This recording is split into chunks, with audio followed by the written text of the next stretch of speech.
अगर ये बंदा आरसीबी का डायरेक्टर ना होता तो आज शायद आरसीबी के पास एक भी ट्रॉफी ना होती। आरसीबी लगातार 2 बार टाइटल जीतकर डिफेंडिंग चैंपियन बनी है, पर सवाल ये आता है, एक ऐसी टीम जो पिछले 17 सालों में एक भी ट्रॉफी नहीं जीत पाई, उसने पिछले 2 सालों में आईपीएल को डोमिनेट कैसे किया? आखिर ऐसी टीम को खड़ा करने में किसका हाथ था? जिन प्लेयर्स पर मेगा ऑक्शन में बाकी टीम भर भर कर पैसा लुटा रही थी, आखिर आरसीबी ने उनको क्यों जाने दिया? और जब मैंने इसके पीछे का रीजन जानने की कोशिश की तब मुझे पता चला कि आरसीबी की सक्सेस में जो सबसे बड़ा हाथ है वो है इस बंदे का, जिसका नाम है मोहम्मद बोबार्ट। बट आखिर कौन है ये बंदा जिसने आरसीबी को शून्य से शिखर तक पहुंचाया? कैसे उसको इतना कॉन्फिडेंस है कि वो ड्रेसिंग रूम में बैठकर लगातार तीसरी बार चैंपियन बनने की बात करता है? आइए जानते हैं इस वीडियो में। बोबार्ट का जन्म 1983 में यूनाइटेड किंगडम में हुआ था, बट वो भारतीय मूल के हैं, जिनका परिवार बंटवारे के टाइम पाकिस्तान ना जाकर अदर कंट्री में चला गया था और वहां से यूनाइटेड किंगडम में जाकर बस गए। जब मैंने फर्स्ट टाइम बोबार्ट को 2024 के मेगा ऑक्शन में देखा था तब मुझे नहीं पता चला कि ये बंदा कौन है और वहां कैसे बैठा है, और मैंने इनको इग्नोर कर दिया था, क्योंकि जहां दिनेश कार्तिक और एंडी फ्लोवर जैसे बड़े बड़े नाम बैठे हों तो ऑब्वियसली तुम्हारा ध्यान सिर्फ और सिर्फ ऐसे लोगों पर ही जाएगा। बट मुझे बाद में पता चला कि पर्दे के पीछे से जो गेम पलटता है वो कोई और नहीं बल्कि यही शख्स है।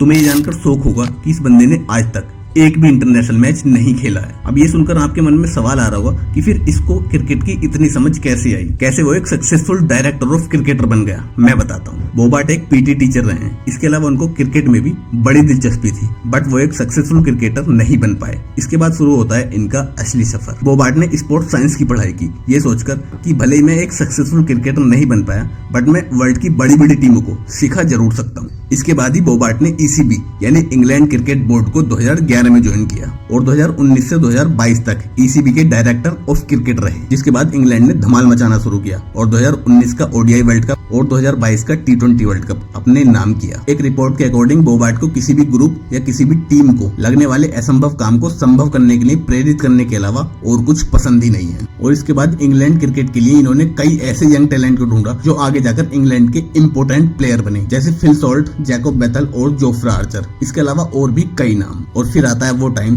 जब आरसीबी 2024 के मेगा ऑक्शन से पहले माइक हसन को हटाकर मो बोबार्ट को अपना डायरेक्टर ऑफ क्रिकेट बनाती है। 2024 के मेगा ऑक्शन में आरसीबी फैंस को सेलेक्टर से उम्मीद थी कि शायद इस बार वो अच्छे प्लेयर्स टीम में लेकर आएंगे और बड़े बड़े नाम आरसीबी का हिस्सा होंगे, बट ऐसा नहीं हुआ। जितने भी ऑक्शन में बड़े बड़े नाम थे, फिर चाहे वो जोस बटलर हो या ऋषभ पंत, श्रेयस अय्यर हो या युजवेंद्र चहल, आरसीबी ने सभी बड़े बड़े नामों को जाने दिया और इसे देखकर आरसीबी फैंस का गुस्सा 7वें आसमान पर था। आरसीबी के ओनर्स को खूब भला बुरा कहा गया, बट इस सारी प्लानिंग के पीछे मो बोबार्ट, एंडी फ्लोवर और दिनेश कार्तिक का सबसे बड़ा हाथ था और उनको अच्छे से पता था कि वो लोग क्या कर रहे हैं। 2024 से पहले आरसीबी की टीम से अगर विराट कोहली आउट हो जाते थे तो उनकी पूरी टीम ताश के पत्तों की तरह बिखर जाती थी, बट अब ऐसा नहीं है। सारे प्लेयर अपनी टीम को जिताने की पूरी जिम्मेदारी लेते हैं और सबको पता है कि उनका रोल क्या है। यानी मेगा ऑक्शन खत्म होने के बाद आरसीबी के सारे फैंस नाराज थे और उनका मानना था कि इस टीम के साथ तो आरसीबी अगले 3 साल तक कोई भी ट्रॉफी नहीं जीत पाएगी। बट आरसीबी मैनेजमेंट और स्टाफ को पूरा भरोसा था कि इस बार आरसीबी अपना पहला टाइटल अपने नाम कर सकती है। और फिर आया वो दिन जब 17 साल बाद आरसीबी ने